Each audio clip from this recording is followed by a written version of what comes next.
আজকে আমি মাকে বলছিলাম চলো রাতে বাইরে ডিনার করি, কিন্তু মা বলল বাইরে না গিয়ে বাসাতেই সুন্দর করে ডিনারের আয়োজন করি, কেমন হবে? তারপর ঠিক হলো আজকে রাতের ডিনারে থাকবে নেহারি আর তন্দুর রুটি।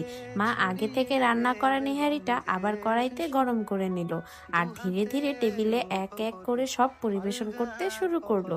সত্যি বলতে টেবিলটা যখন পুরো সাজানো হলো, দেখতে এত সুন্দর লাগছিল যে মনে হচ্ছিল বাইরে না গিয়ে বাসায় ডিনার করাই ভালো হয়েছে।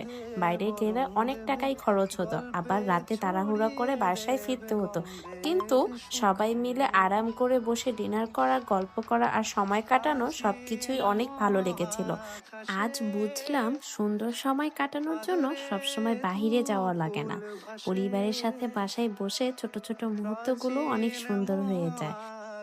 তারপর মা এক এক করে সবার জন্য বাটিতে নেহারি সার্ভ করতে শুরু করলো। পাতায় পাতায় জোটে ঠোঁটের ম্লান।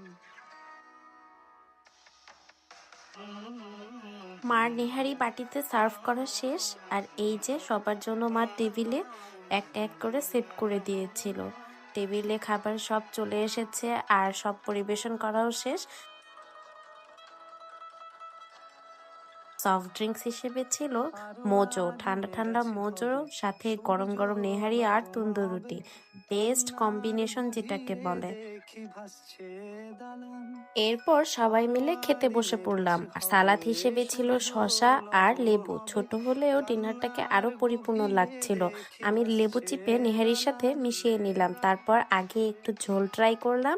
নেহারির উপরে হালকা তেল ভেসেছিল, আর স্বাদটা ছিল একদম আরামের আর উপভোগ করার মতো। তারপর নিলাম গরম গরম তন্দুর রুটি। রুটি ছিঁড়ে প্রথমে নেহারির ঝোল দিয়ে ডুবিয়ে খেলাম, সত্যি খুব ভালো লাগছিল। এরপর একদম হাড্ডির সাথে যে মাংসগুলো ছিল একদম সফট হয়েছিল, সাথে সাথেই খুলে যাচ্ছিল একদম আলতো ভাবে। সফট একটা মাংস দিয়ে তন্দুর রুটিটা যখন ট্রাই করলাম, মানে বেশ মজা লাগছিল।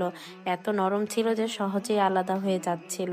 খেতে খেতে গল্প আর ছোট ছোট মুহূর্তগুলো ভিডিওতে ধরে রাখলাম। সবশেষে ছিল কোল্ড ড্রিঙ্কস। আর এভাবেই শান্ত, আরাম আর ভালো খাবারের সাথে শেষ হলো আমাদের দিনের সুন্দর একটা ডিনার। দেখা হবে অন্য কোনো ভিডিওতে, ততক্ষণ পর্যন্ত ভালো থাকবেন। আল্লাহ হাফিজ এভরিওয়ান।